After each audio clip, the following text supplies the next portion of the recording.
Alfonso Ragay, gracias por venir. Buenas noches. A vos, Juan Pablo, gracias por invitarme. Alfonso, ¿qué es esto? ¿Una corrida? ¿Especulación? ¿Error no forzado del gobierno? ¿Un poco de todo? ¿Cómo describirías este momento? No, hablas de lo cambiario, supongo. Sí. No, me parece que el problema cambiario era un problema que no debió existir, por lo menos en la magnitud en que lo estamos viendo, y que lo agrandó el gobierno, ¿no? Lo agrandó el gobierno de dos maneras. Primero, con un modelo, como dice el gobierno, cuya variable de ajuste es una inflación en dólares del 20%. ¿Qué quiere decir esto? Todos los precios suben un 25, 26, 27%, y por decisión de política económica el tipo de cambio sube un 5, un 6%. Eso puede darse un año, puede darse 2 años, no se puede dar 20 años. ¿Vos desde el año 2008 venís diciendo que el tipo de cambio no es competitivo? Sí, yo creo que sí, y quizás un poquito antes también. Me parece que desde que apareció la inflación, en 2008 apareció con más virulencia, ¿no? Tuviste momentos del 2008 donde la inflación estaba incluso por encima de los niveles actuales, arriba del 30%, ¿no? Y bueno, esto se puede sostener, como te decía, durante algún tiempo. La soja ayuda a Brasil, pero no puede vivir para siempre un esquema donde para el productor todos los años los costos aumentan un 20% en dólares, ¿no? Ahora, hay niveles de inversión importantes. ¿Por qué eso no alcanza para bajar la inflación? ¿Por el nivel de consumo? ¿Qué otra variable entra a tallar ahí? Bueno, si la tasa de emisión monetaria aumenta un 40%, es muy difícil que la inflación esté por debajo del 20%. Si el gasto público aumenta más o menos al mismo ritmo, también es difícil, ¿no? Y la inversión ayuda. Lo que pasa es que acá ha habido un esquema de política económica que pretendió que se podía crecer más allá de esa tasa de inversión. Con la tasa de inversión que tiene Argentina se puede crecer muy bien al 5 o 6%, y ya eso es notable respecto a otros periodos de la historia, pero no se puede crecer al 9% sin provocar inflación. Ahora, el nivel de consumo que, digamos, registra actualmente la sociedad argentina, ¿tiene que desacelerarse, reducirse, o se puede hacer frente a estos desafíos económicos con el actual nivel de consumo? Mira, todo el esquema de política económica lo que hace es penalizar el ahorro.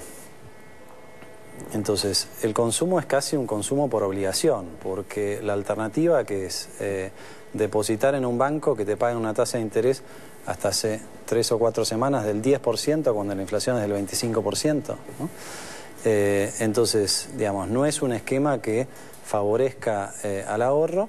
La contrapartida es el consumo. Esto lo hemos visto muchas veces, Juan Pablo. Lo vimos con la tablita de Martínez de Oz, lo vimos con la convertibilidad y lo estamos viendo ahora. A la gente le resulta simpático que el dólar sea barato.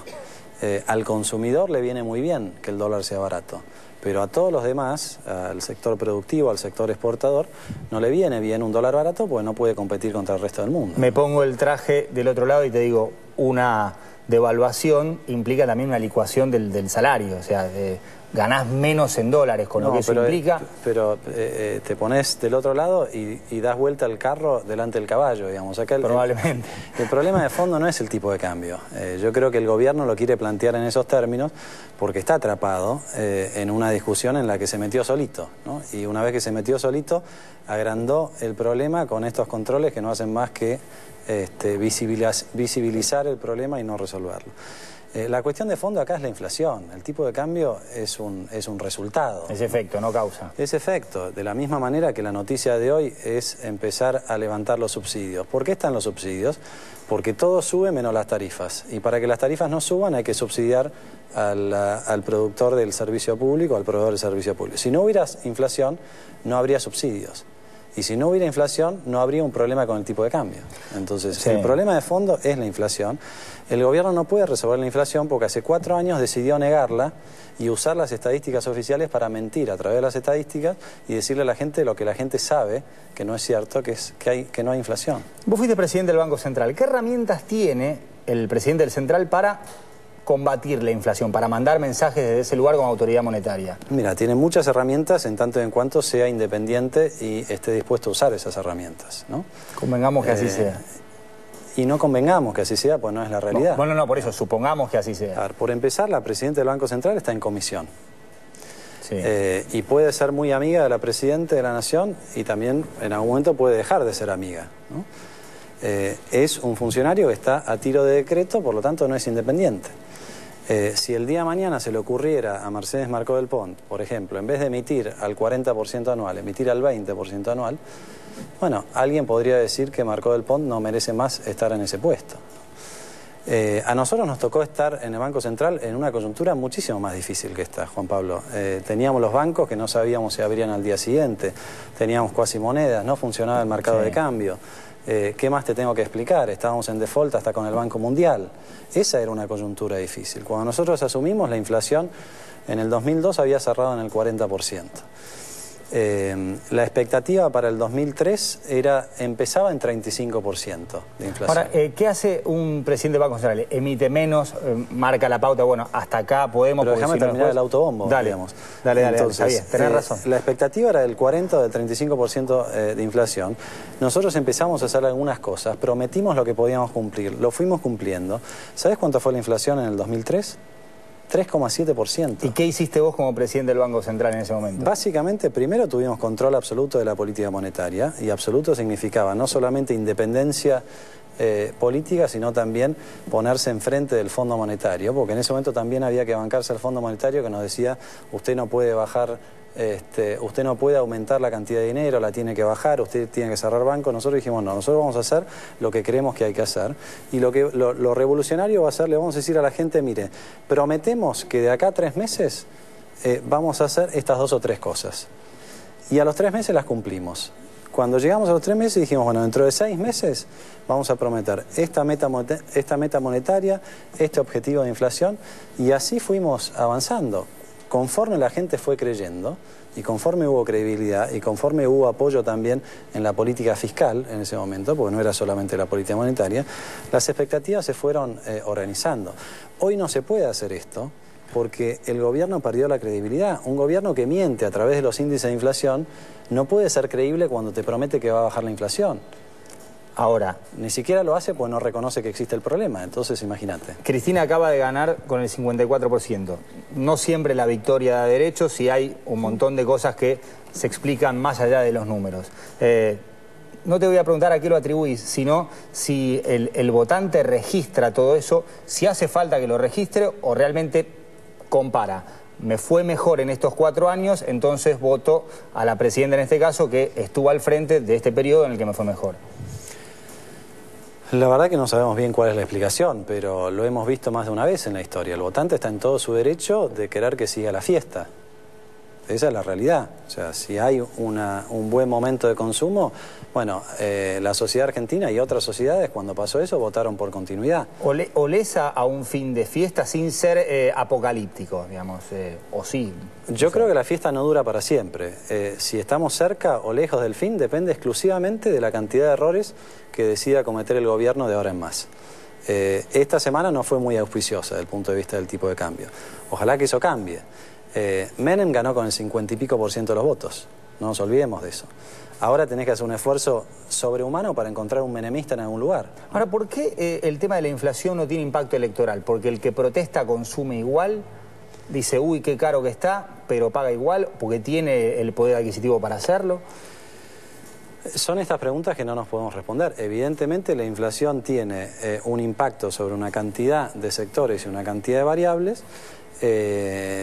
y sobre, digamos, la gente más vulnerable o los de más bajos ingresos, me parece que el gobierno ha sido muy hábil en instalar algunos subsidios muy concretos, el Plan Trabajar, algún subsidio la asignación universal por hijo, la asignación que no es universal, pero que es por hijo, para aquellos que tienen la suerte de acceder a quien le da el subsidio, y básicamente la asignación universal, que era la propuesta de la coalición cívica desde hace 14 años atrás, que después tomó el gobierno a través de un decreto y que hoy la enarbola como su principal bandera, a pesar de que nunca estuvo en ninguna plataforma del Frente para la Victoria.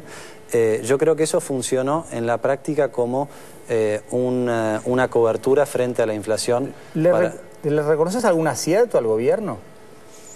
Yo creo que los primeros 2 años del kirchnerismo fueron buenos años en materia económica. Creo que después, una vez que ganaron la primera elección legislativa, A partir de ahí empezaron, a partir de ahí volvió el reflejo de Santa Cruz, digamos.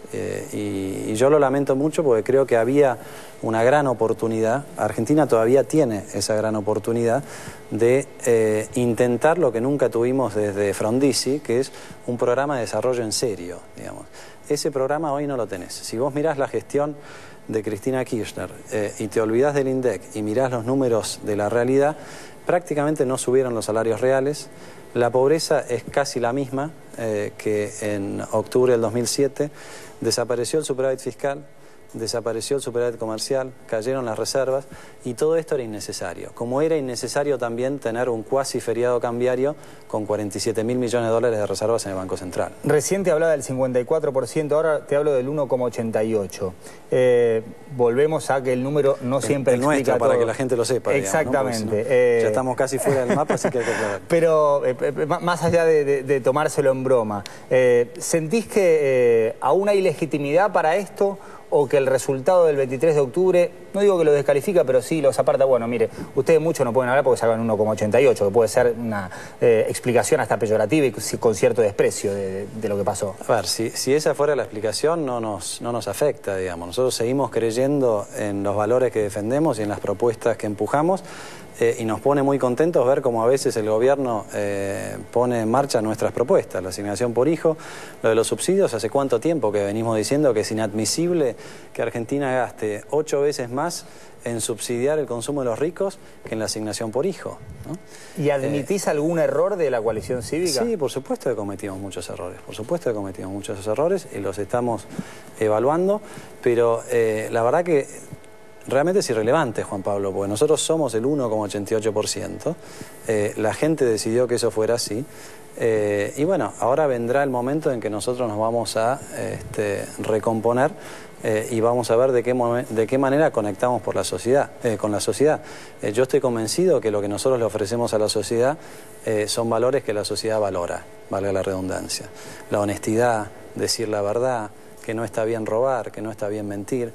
Tenemos un programa de gobierno que lo pusimos en internet antes que ningún otro partido político. Nos critican que no tenemos propuestas, están todas las propuestas ahí. Después vienen y usan las mismas propuestas. Evidentemente fallamos en la comunicación, evidentemente fallamos en los estilos, evidentemente a la sociedad no le gustó que rompiéramos el acuerdo cívico y social, evidentemente esta incapacidad que hemos tenido de armar algo más grande fue penalizado, particularmente en la cabeza de Lilita.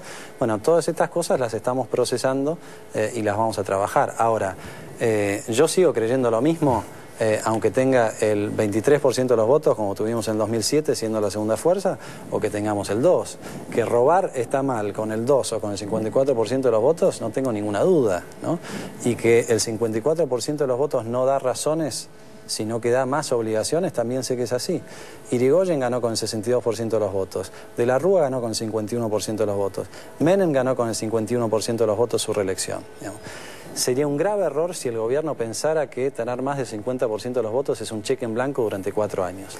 Y creo que lo bueno de estos días es que alguno se despertó y se dio cuenta que hay que empezar a gestionar y que no se puede seguir confiando en que la soja resuelva todos los problemas.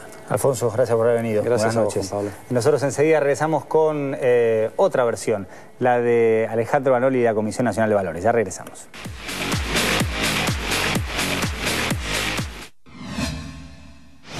Todo lo que nos rodea está construido con minerales. La minería está presente en tu vida. Cámara Argentina de Empresarios Mineros.